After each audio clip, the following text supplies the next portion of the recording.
In today's video, I'll show you how to install and use a trainer in Clair Obscur.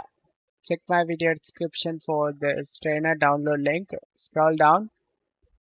Under File, check the latest version.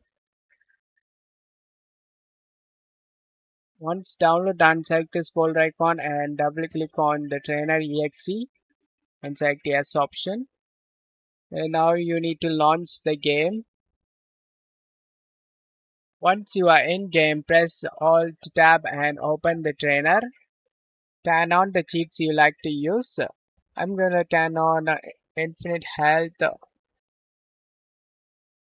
one hit kills. I show you guys just minimize the trainer and attack. Just one kill, she will be died. And now the game is way more easier. I hope this video helped you. If the video helped you, don't forget to leave a like and subscribe. Thank you.